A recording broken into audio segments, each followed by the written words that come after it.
All right, welcome back. I guess we're going to call this episode 2 or just the next thing we're doing on the podcast. I'm Jesse. And I'm Sean. We're a part of Nerd Rat Media, and welcome to the Rat's Nest is what we're calling this right now because it may change. It may change, but it makes sense. We're Nerd Rats, the Rat's Nest. Honestly, talk about theme. Yeah, rat theme. Talk about that name. You want to go across that real quick? Yeah, that's actually a good continuation from the last episode. So first off, Sean and I have been part of several different companies, but Nerd Rat was the one before it was named that we were like, we need to make a company that's actually going to do professional work and seek it out and be more, what was it, like diligent about like trying to get work and stuff? Yeah. So you went with a very silly name. Well, I mean, we'll get to how we got there, but so it was In the Shed Media, right? Mm-hmm. And then, which that's the whole story, which we could go. Yeah. So before we get into all these, so it's In the Shed Media. Then I did New Trash for a second, and then you had Ghost Runner in there. Ghost Runner. I don't know if that was before. Ghost Runner is kind of that's like pre-Colorado. Like that was the company I had before I moved out here. Kind of just kept the same email, whatever. But that's like a page I put stuff up on from years ago.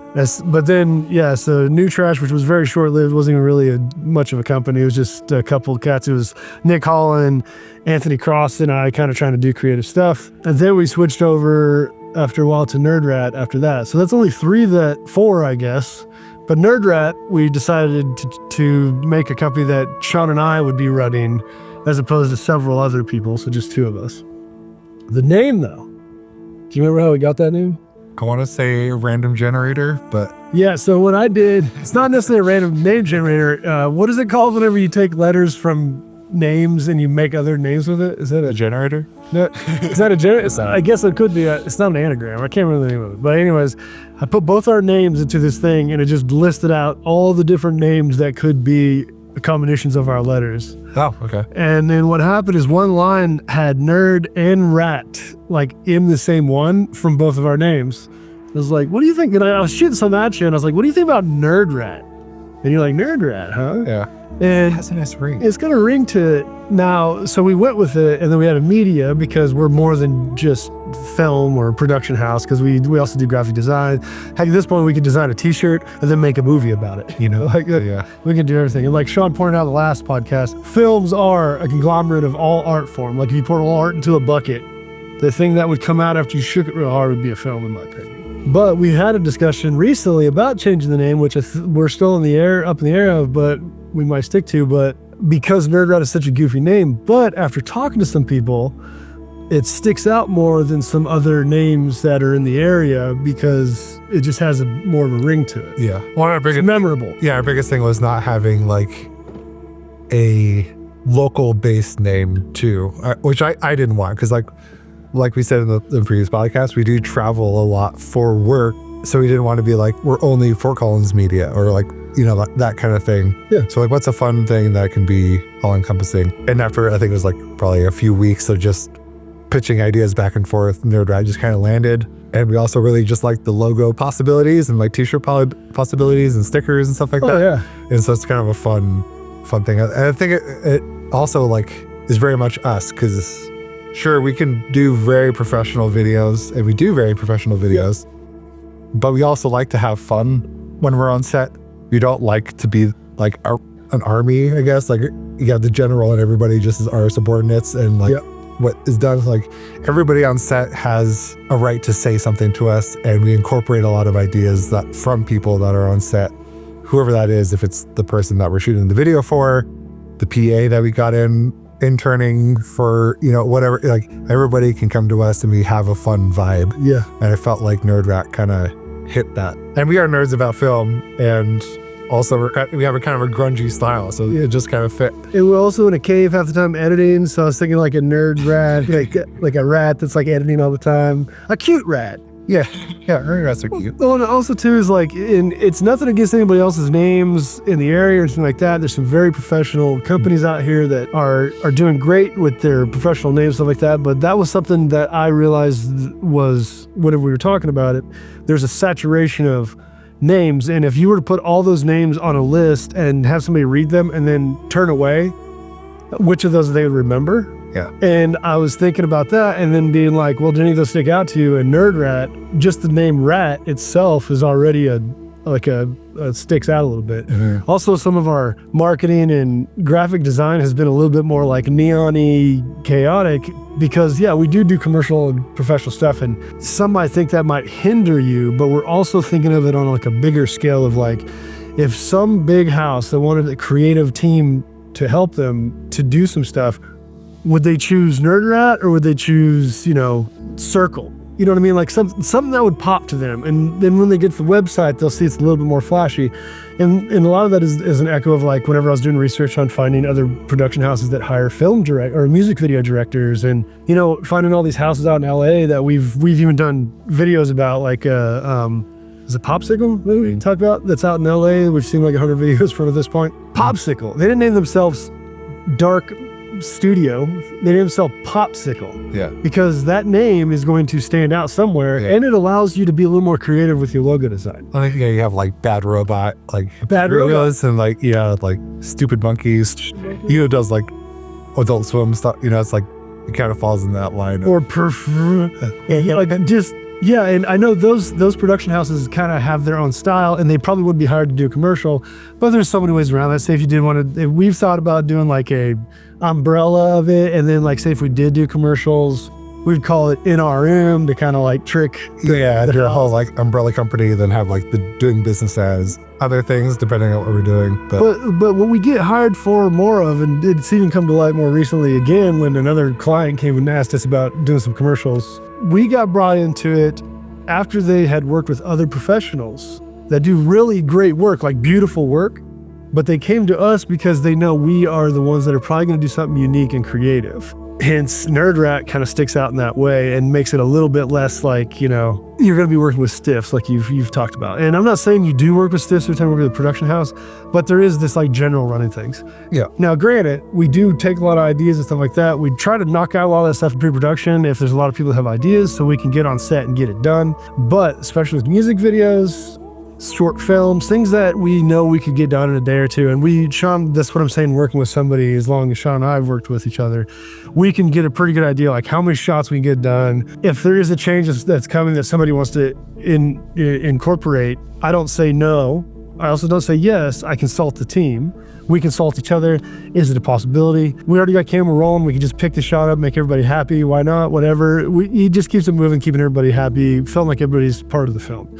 That in turn makes it where everybody wants to share the film because they're part of it. They feel like their ideas are part of it. But I would like to say too that we also know how to limit things. Like say if we are in a rush and we know that, we aren't going to change personalities and be like, oh, no, we got to go. It's like, hey, I really appreciate the idea. Whoever's running the script or whatever, if it's me or if like someone like Shad's running or whatever, it's like, hey, make a note. If we have time, we'll try to pick that up at the end of the day. We just got to get moving through the day as opposed to just being like, no, your idea is terrible.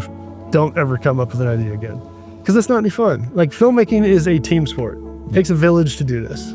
I would recommend if you are shooting a film, yes, get a lot of your ideas done in pre-production, but don't limit things that come on set every time, but also don't get caught up shooting everybody's idea. Yeah, because like once you're in the set or on location and the lights are up, like new creative ideas that you never thought of happen. Yeah.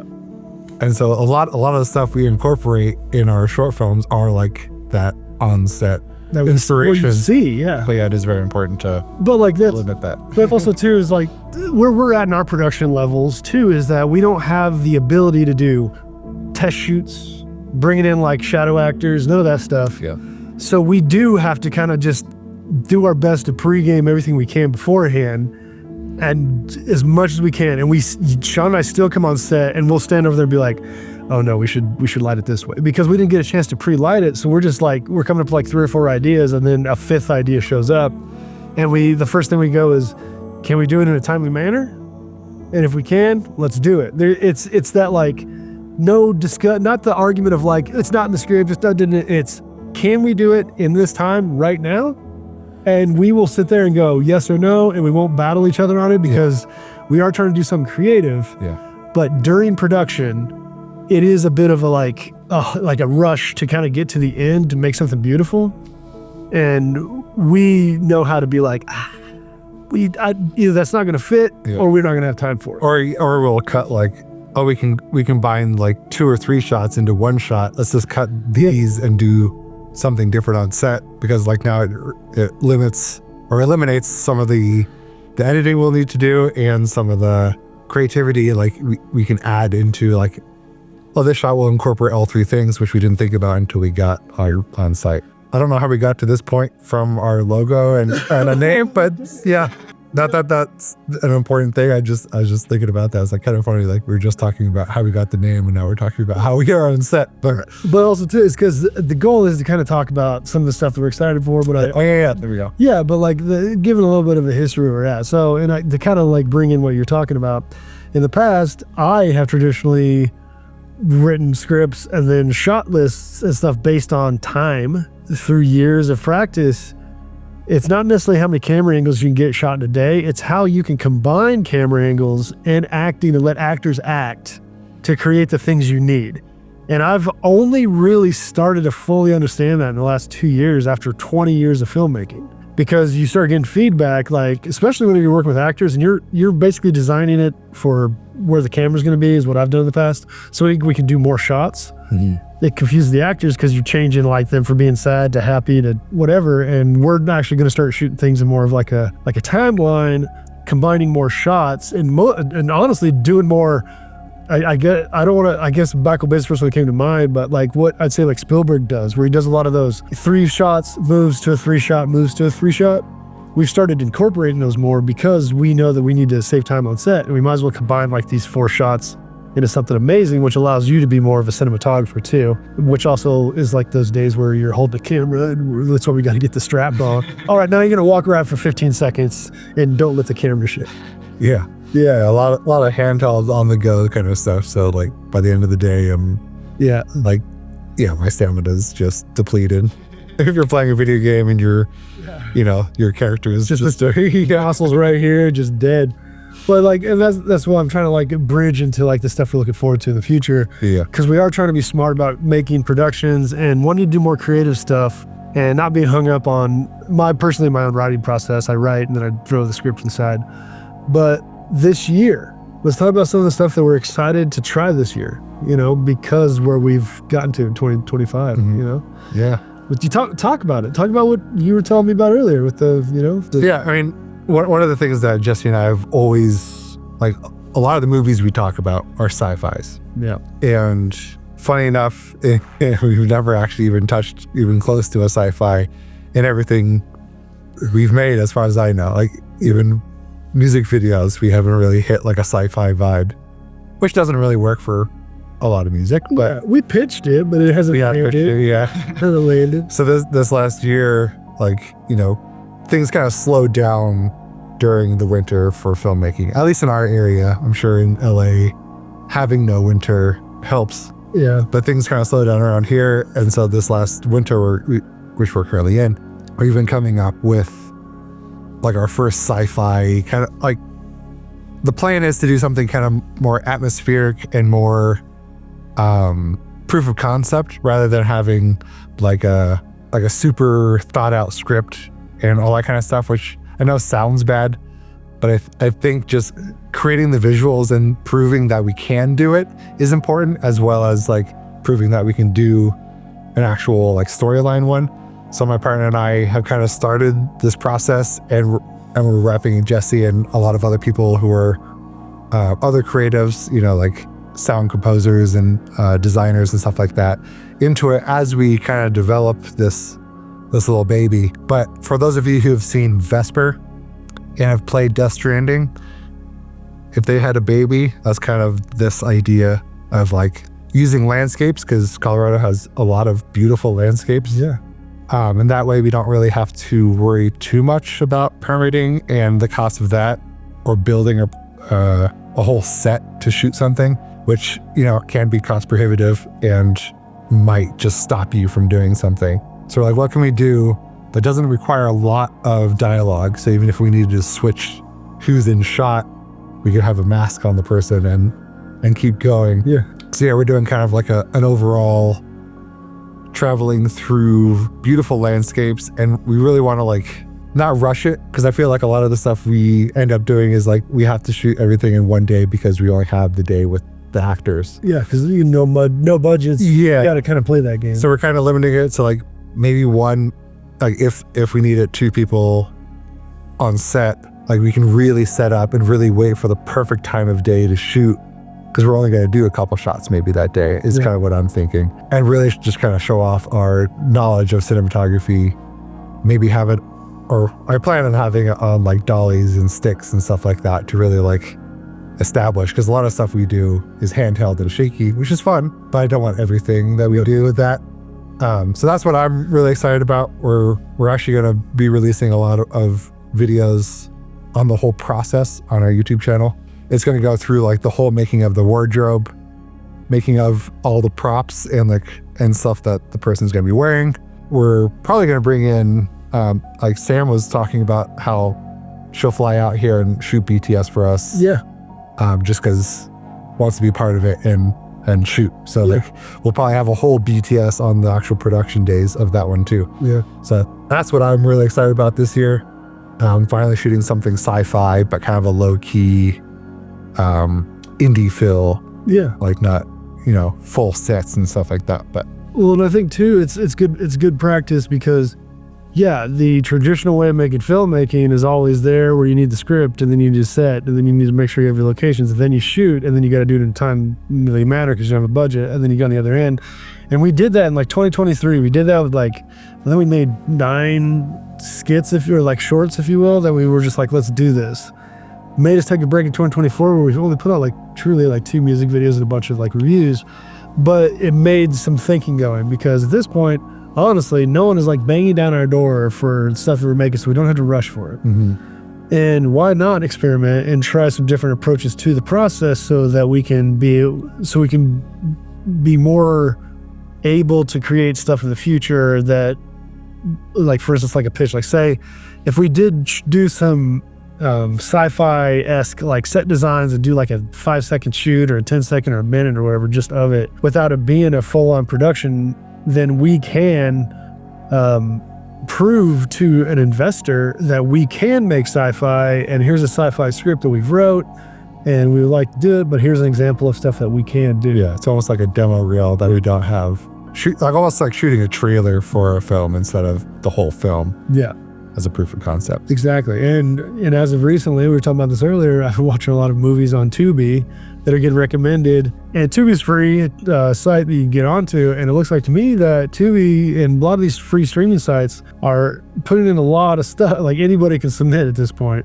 And I keep getting held up in my own writing process, being oh, it's been done, or I've seen this before. And I'll get on Tubi and see 15 films that are the same or that have been done or just not very good according to the rules of filmmaking, and I still enjoy them because I love watching movies. Yeah. And I'm not too judgmental. I'll watch it and be oh, that was a cool thing, Yeah. I've always had the thing of oh, you made a feature.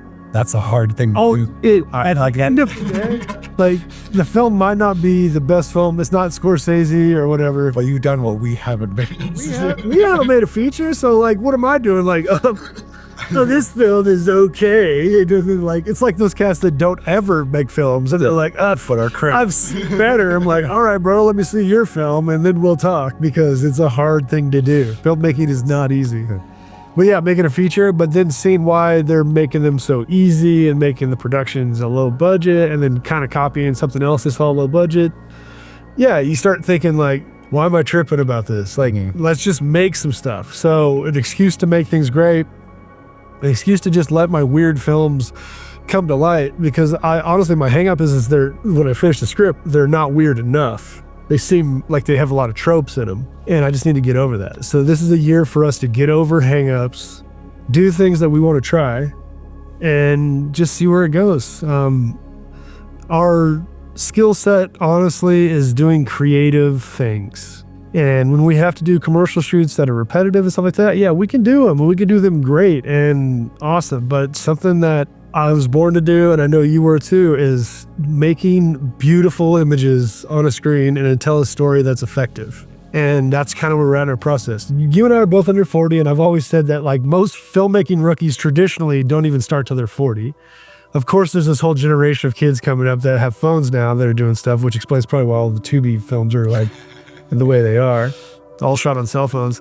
But like, you can't hate it. You just got to see how you fit into it. Watch the world change, see how to use these skills and become a creative that is able to change.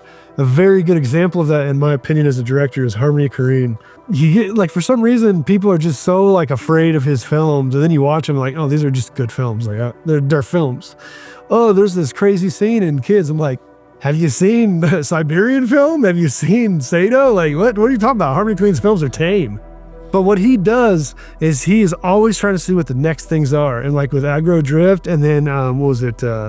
Baby Raid, I think is what it's called. Baby Raid. Yeah, not too. These are super new films that he made. But he like shot one on like infrared. The other one is like, he's got this edgelord thing he's doing where he's like incorporating all these different media formats to like to make the experience more. He's probably gonna be the first filmmaker you're gonna have holograms in the theater. Like that's how I feel about it.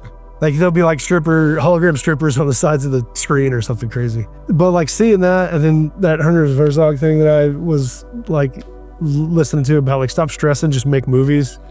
I got to get back to that, and this is the year for that. And there's no excuse, because if you make a film and it's interesting, then people will watch it.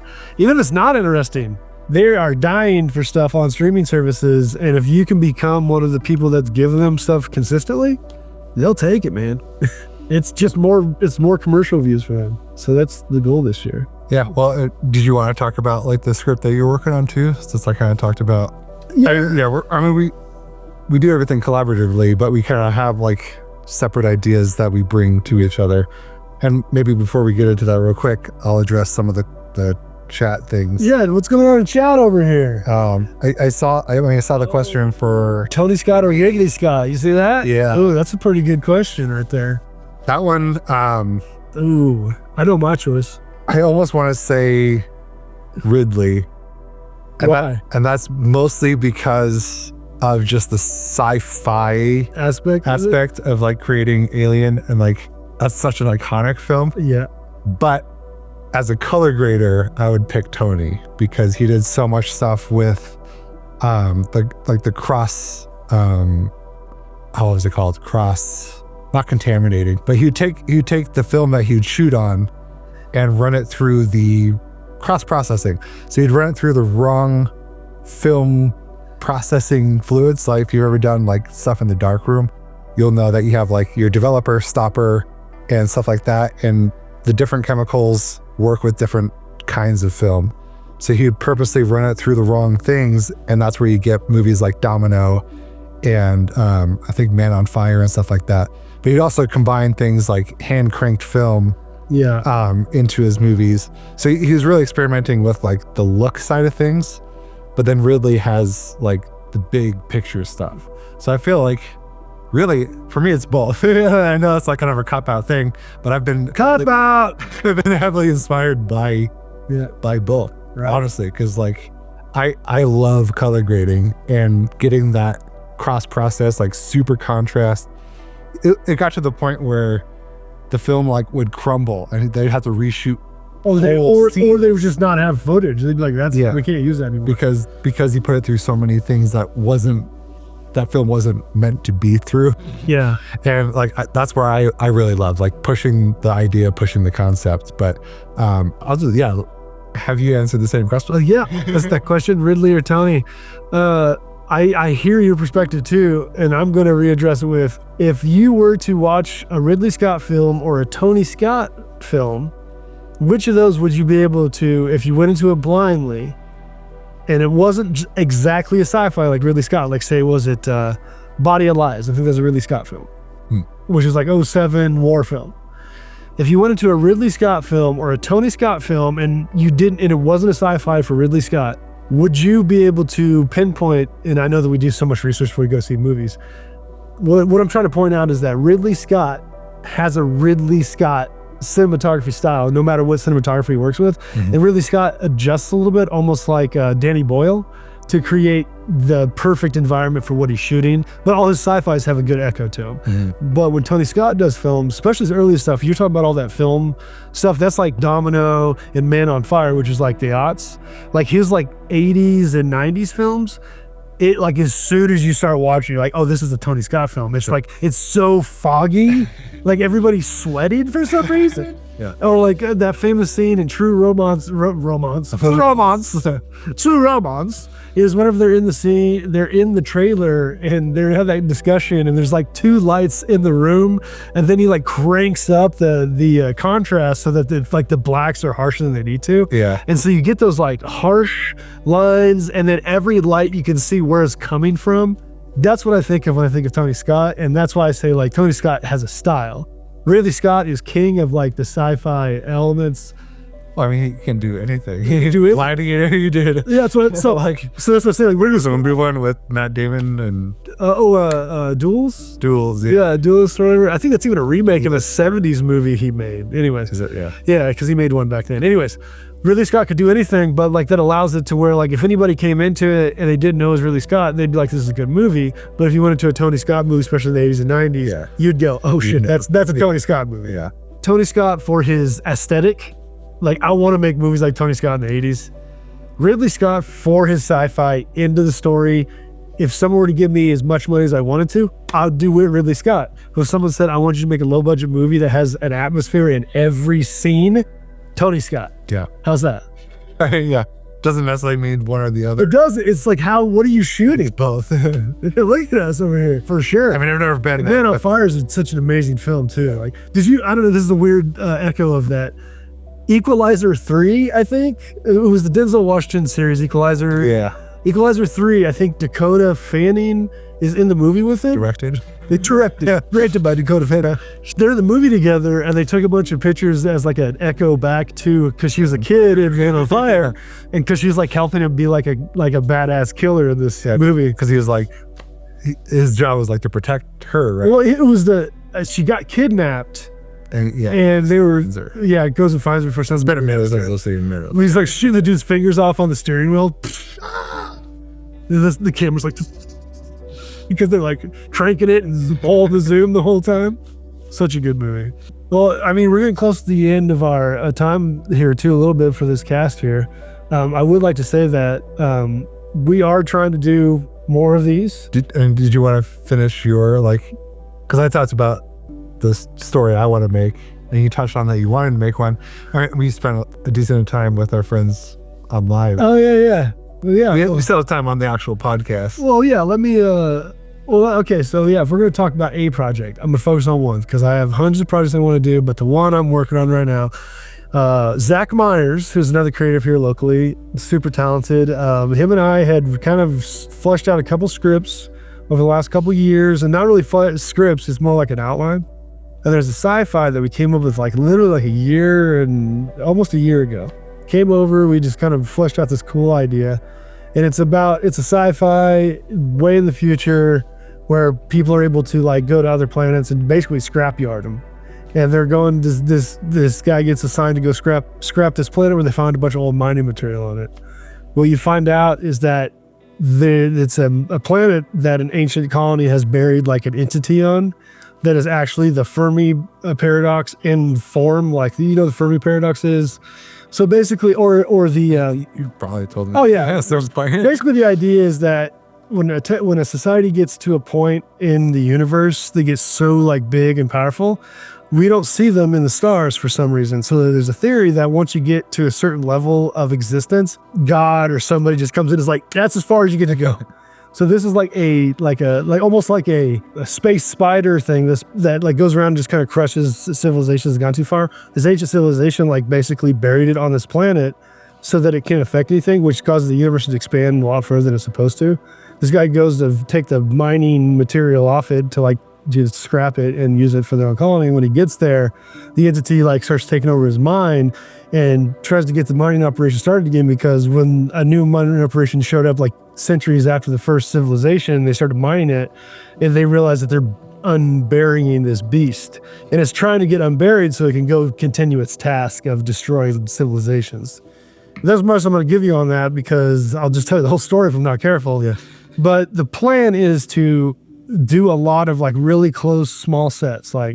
There's a shot where he's inside of a spaceship, one-man spaceship. on the planet, I have the monster creating an atmosphere for whoever shows up. So we get to remove the helmet off our spaceman. So we don't have to have him in a spacesuit the whole time. And then I wrote it to where every little like mining station that he goes to is a mimic of all the others. So we could basically like act like we're going to other ones, but show up to the same one. Yes. See what I'm saying? Yeah. So you guys see like a lot of the things that I'm trying to design these days when we're creating is like, how can we shoot it quickly with it being smart about it? And sometimes that starts in the writing process, which kind of hangs me up sometimes, because all of a sudden you're like writing a movie and you're in freaking space and you're like, well, where am I going to get the best? So then you start thinking about, well, what have I succeeded with in the past and how can we make this thing move forward? Yeah. And I think a big influence last year, because this could go in many different ways on how we could create it, is I watched Hundreds of Beavers last year, and that was done on all green screens. And like the woods in BTS are so hilarious. And I'm like, these guys made this hilarious feature film all on green screen, and we do a lot of green screen shooting. We could do something like that. Yeah. So there's that.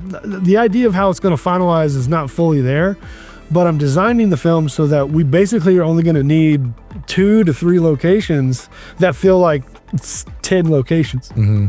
Well, like I know it's kind of an obscure film, but Andromeda Strain did a very good job of that. So I saw that like I think within the last year or so. Oh, really? I mean, that's a classic. Yeah, like that round hallway is the same hallway, but they just changed like the color of the stripe and then like what level it is. And so it's like L1, L2, L3, but it's literally the same set, but you never would know that. Right.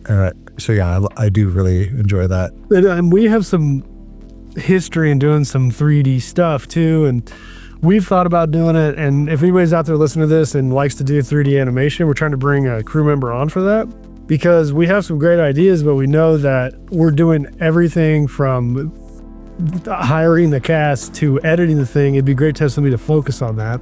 But we do have the ability to do that, which now we shoot things knowing those limitations. If we had somebody else that has their own limitations, we could do even more stuff. And we've got a bunch of ideas that we want to put out there. So that's something I want to put out there to the pod. But yeah, I guess I'm gonna wrap this one up real quick. Before we talk to our friends there. Yeah, thanks for tuning in. If you watched it, we're doing more of these. If you want to be on the podcast, hit us up. If you want any topics for us to talk about, shoot us a message. Let us know, guys. We love doing this stuff. We love talking about movies, and we will nerd out with you. So yeah. And the more people that join, the better, because it is really fun just to see what everybody's perspective is. So exactly. Yeah, like, subscribe, and we'll see you in the next episode. See you next episode.